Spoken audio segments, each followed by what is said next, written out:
دنیا کا ایک امیر ترین آدمی تھا، اس کی بیوی ٹیچر تھی اور اسی ٹیچر کی کلاس میں اس کا اپنا سگا بیٹا بھی پڑھا کرتا تھا۔ ایک دفعہ یوں ہوا کہ بیٹے کے ایگزام کے بعد ایگزام پیپر چیک کرنے کے لیے، کریکشن کے لیے اسی کی ماں کے پاس پیپر لائے گئے۔ اچانک میں کیا دیکھتے ہیں کہ امیر ترین آدمی کی بیوی رو رو کر زار و قطار ہو رہی تھی، تھک رہی تھی۔ امیر ترین انسان نے اپنی بیوی سے پوچھا کہ بیگم ایسی کیا بات ہے کہ تم پیپر چیک کرتے کرتے رونے لگ گئی؟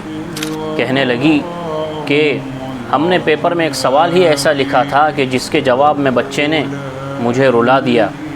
امیر ترین انسان کہنے لگا کہ چھوڑ بھی دو، اس سے ہمیں کیا مطلب کہ کس بچے نے کیا لکھا ہے، صحیح ہے تو مارکس دے دو ورنہ فیل کر دو۔ عورت کہنے لگی کہ اصل بات یہ ہے کہ خود ہمارے بچے نے ایسا جواب لکھا ہے کہ جس سے مجھے رونا آیا۔ اصل میں سوال اس پیپر میں یہ دیا گیا تھا کہ بچوں تمہاری سب سے بڑی وش کیا ہے، خواہش اور تمنا کیا ہے؟ تو بچے نے اس کے جواب میں لکھا تھا کہ میری سب سے بڑی تمنا یہ ہے کہ میں ایک موبائل ہوتا۔ تو اس کا ریزن اس سے پوچھا گیا کہ ایسا کیوں لکھا؟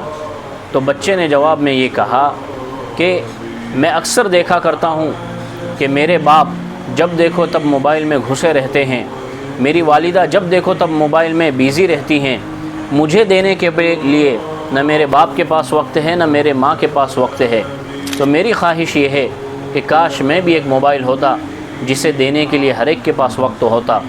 اس لیے دوستو بزرگوں، اپنی اولاد کی فیلنگز کو سمجھیں، وہ آپ سے کیا چاہتی ہیں اس کو نوٹ کریں اور اپنے بچوں کو دینے کے لیے وقت ضرور نکالا کریں۔